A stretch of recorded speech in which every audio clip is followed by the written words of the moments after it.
तेजस्वी मैं बिहार हो गया। जरूरत से ज्यादा युवाओं में शायद अपना जगह बना लिए तेजस्वी यादव। जरूरत से ज्यादा नियुक्ति पत्र बांट दिए। जरूरत से ज्यादा कोई उम्मीद नहीं किया था कि जो स्टेडियम फूट गया उसमें रणजी मैच करवा दे।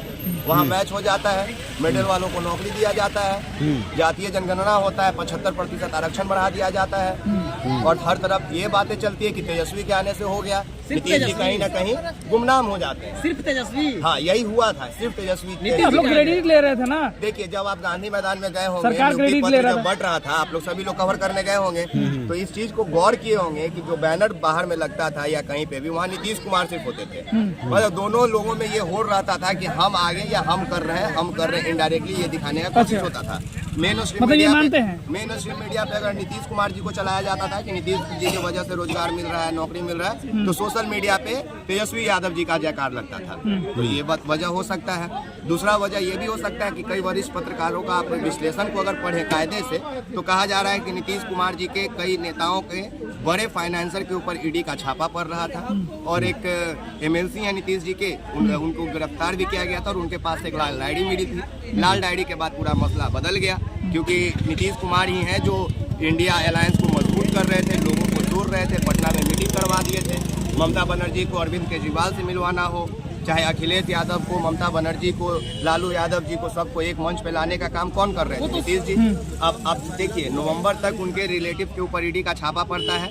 नवंबर में जब नीतीश जी का सूर बदलता है तो उधर उनके लोगों पे छापा पड़ना कम हो जाता है। और कल ही जब हम लोग इस बीच में उलझे हुए थे कि कौन अभी इस्तीफा देंगे कौन नहीं, तो कल का खबर है कि जो ये जॉब फॉर लैंड मसले में राबड़ी देवी जी को समन भेजा गया है, उनके बेटी निशा भारती और हेमा जी को समन भेजा गया है कि अब अदालत में हाजिर होइए। तो क्या बात है कि आखिर बार बार ईडी एक के तरफ शिकंजा कसती है, वो उनकी बातों को सुन लेते हैं तो उधर से उसको रिलीज करके दूसरे तरफ शिकंजा कसा जाता है। ये बात है। तो बात बिगड़ने का कारण यही क्रेडिट है, मान सकते हैं। बात बिगड़ने का कई वरिष्ठ पत्रकारों की आप माने तो उस लाल डायरी में रहस्य छुपा हुआ है। वैसा ही लाल डायरी जैसे राजस्थान के गवर्नमेंट में बरामद हुआ था, उसके बाद वहाँ पे सुर बिगड़ा था। ये क्योंकि देखिए ये तो कोई नहीं जान रहा नीतीश जी अचानक से क्यों मुकर गए भाई, बिफर गए तेजस्वी से। और एक ट्वीट को अगर इशू बनाया जाए या आपकी बातों को, तो राजनीतिक लोग इतने मूर्ख नहीं होते हैं कि उनके घर के बच्चों के बातों को इतना बड़ा इशू बना दे। तो नीतीश कुमार 3 बजे शपथ लेंगे, तो सब आप ही लोग बता रहे हैं कि 4 बजे लेंगे। बोला जा रहा है कि 3 बजे शपथ लेंगे, क्या लगता है? 4 बजे भी ले सकते हैं। नीतीश कुमार इंडिया अलायंस में शामिल थे तो प्रधानमंत्री के दावेदारी कर रहे थे, अब इंडिया अलायंस का क्या होगा? क्या सिर्फ नीतीश कुमार ही थे इंडिया अलायंस में? नहीं, 27 दल है। कोशिश किया था। और यहाँ पे नीतीश कुमार जी को सोचना चाहिए कि उनका क्या हाल होगा, क्योंकि जब जब वो गठबंधन से नाता तोड़ के या जब भी बीजेपी की तरफ गए हैं, उनके सीटों में हमेशा कमी आई है। अगर आप लोकसभा सीट की बात करें तो पिछले बार जब बीजेपी में थे और वहाँ से ये अपने आप को अलग करके जब इलेक्शन लड़े थे 122 से 45 पे सिमट गए, और इस बार 45 इस पर जब लड़ेंगे तो पता नहीं कितने पे सिमट के रह जाएंगे। तो आप एक पत्रकार हैं और पत्रकार होने के नाते पूरे बिहार का भी, अपने देश का भी भ्रमण करता है, तो बिहार की जनता पे क्या इसका इफेक्ट पड़ेगा? बार बार सरकार बदलती है। देख भाई, बहुत गहरा सवाल कर दिए आप कि आप बिहार से बाहर जाते हैं। ये हम लोगों के लिए बहुत बुरा बात है।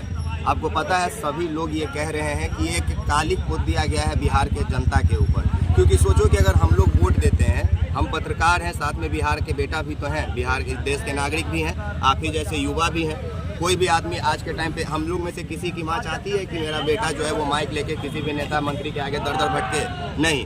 अगर आप लोग गवर्नमेंट जॉब अगर अपने माँ बाप से पूछो कि मम्मी अगर हमको गवर्नमेंट जॉब लग गया कर ले, तो किसी के शायद आप लोग में से यहाँ पे माँ बाप नहीं कहेंगे कि नहीं बेटा तुम यही काम करो, कहेंगे नहीं सिक्योर जॉब है कर लो, कोई भी चाहेगा। तो अगर हम बाहर जाते, जैसे अभी हम रिसेंट में छत्तीसगढ़ गए थे, ठीक है, हसदेव जंगल का वहाँ पे कवर करने, कई लोग मिले, बोले क्या लगता है सरकार फिर पलटेगा?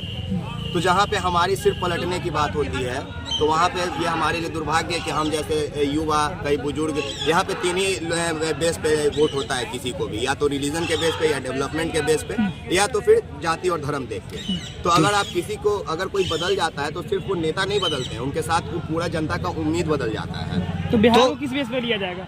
बिहार को किस बेस पे लिया? डेवलपमेंट तो आप बता रहे हैं कि डेवलपमेंट की बात करते तेजस्वी यादव कर रहे थे, तो अब किस बेस पे लिया जाएगा?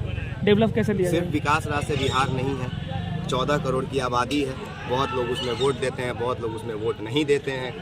तो ये सब उन लोग के ऊपर है कि वो क्या देखते हैं, अपने बिहार को कैसा बनाना चाहते हैं। तेजस्वी यादव को ये महंगा तो नहीं पड़ गया कि नौकरियां बार बार दे रहे थे?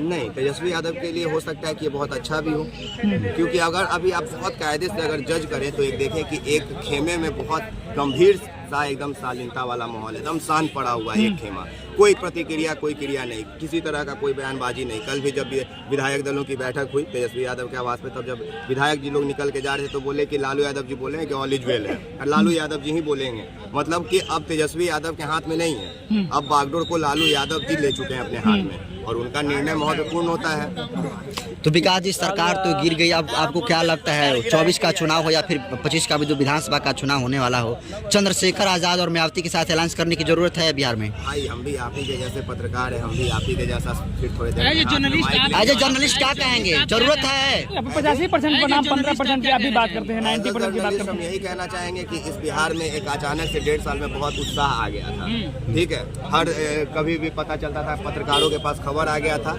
युवाओं के पास ये उम्मीद आ गया था कि अब हम लोग को पढ़ना चाहिए, हम लोग को फॉर्म भरना चाहिए बीएड करने के लिए। सुने हैं कि अब लोगों की आबादी बढ़ने लगी थी, लोग बीएड करने लगे थे क्योंकि उम्मीद बढ़ गया था कि बिहार में रोजगार मिल रहा है। और सुनिए ना, और यहाँ से यही सवाल अगर आप उत्तर प्रदेश में पूछेंगे तो शायद बहुत लाजमी सा जवाब मिलेगा, क्योंकि उत्तर प्रदेश वाले भी तो बिहार में आके अपनी नौकरी कर रहे थे।